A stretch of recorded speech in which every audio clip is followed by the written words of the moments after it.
ಮಾಜಿ CM BS Yediyurappa ವಿರುದ್ಧ ಬೆಂಗಳೂರಿನ ಸದಾಶಿವನಗರ ಠಾಣೆಯಲ್ಲಿ ಬಾಲಕಿಗೆ ಲೈಂಗಿಕ ಕಿರುಕುಳ ನೀಡಿದ ಆರೋಪದಡಿ ಫೋಕ್ಸೋ ಪ್ರಕರಣ ದಾಖಲಾಗಿದೆ.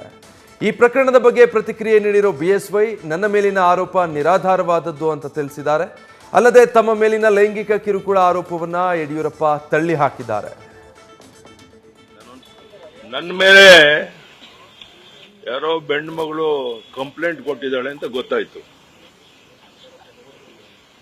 ಈಗ 1.5 ತಿಂಗಳಿಂದ ಇರ್ಬೋದು. ಒಬ್ಬ ತಾಯಿ ಮಗಳು ಅನೇಕ ಸಾರಿ ಇಲ್ಲಿ ಬಂದು ಹೋಗ್ತಾ ಇದ್ರು, ನಾವು ಹತ್ರ ಸೇರಿಸ್ತಾ ಇರ್ಲಿಲ್ಲ. ನಾನೊಂದ್ಸರಿ ಬರ್ಬೇಕಾದ್ರೆ ಅವ್ರ ಕಣ್ಣೀರ್ ಆಗ್ತಾ ಇದ್ರು ಅಂತ ಹೇಳ್ಬಿಟ್ಟು ಒಳಗಡೆ ಕರ್ಕೊಂಡು ಕುಂಡಿಸ್ಕೊಂಡು ಕೇಳಿದೆ ಏನು ಸಮಸ್ಯೆ ಅಂತ. ತಾಯಿ ಮಗಳನ್ನಿಬ್ಬರು ನಮ್ಗೆ ತುಂಬಾ ಅನ್ಯಾಯ ಆಗಿದೆ, ಮತ್ತೊಂದು ಮಗದೋದು ಅಂತ ಹೇಳಿದ್ರು. ಆಮೇಲೆ ನಾನು ಪೊಲೀಸ್ ಕಮಿಷನರ್ಗೂ ಫೋನ್ ಮಾಡಿ ಇವ್ರಿಗೇನೋ ಅನ್ಯಾಯ ಆಗಿದೆ, ಸ್ವಲ್ಪ ನ್ಯಾಯ ಒದಗಿಸ್ಕೊಡಿ ಅಂತ ದಯಾನಂದ್ ಫೋನ್ ಮಾಡಿ ಅವ್ರನ್ನ ಇಬ್ಬರು ತಾಯಿ ಮಗಳನ್ನಲ್ಲಿ ಕಳಿಸ್ಕೊಟ್ಟೆ. ಅದಾದ್ಮೇಲೆ ನನ್ನ ಮೇಲೆ ಏನೇನೋ ಮಾತಾಡೋಕೆ ಶುರು ಮಾಡಿದ್ರು.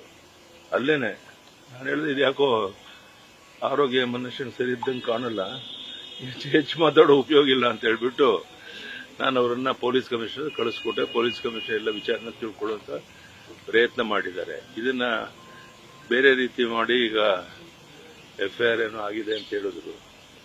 ಅದನ್ನ ಕಾನೂನಂತೂ ಏನ್ ಬೇಕು ಎದುರಿಸೋಣ, ಅದು ಮಾಡೋಣ. ಆದ್ರೆ ಯಾವ ರೀತಿ ಒಬ್ಬರಿಗೆ ಉಪಕಾರ ಮಾಡೋಕೆ ಹೋದ್ರೆ ಈ ತರ ಆಗತ್ತೆ ಅಂತ ಸ್ವಲ್ಪ ಕಷ್ಟ ಇದೆ ಅಂತ ಹೇಳಿ ಸ್ವಲ್ಪ ದುಡ್ಡನ್ನು ಕೊಟ್ಟು ಕಳಿಸ್ತೇನೆ ನಾನು. ಇಷ್ಟಾದ್ರೂ ಸಹ ಈ ರೀತಿಯ ಒಂದು ಬೆಳವಣಿಗೆ ಆಗಿದೆ. ಇರಲಿ, ನೋಡೋಣ, ಎದುರಿಸೋಣ. ನ್ಯೂಸ್ ಫಸ್ಟ್ ನಿರ್ಭೀತಿಯಿಂದ ನಿಮ್ಮ ಪರವಾಗಿ.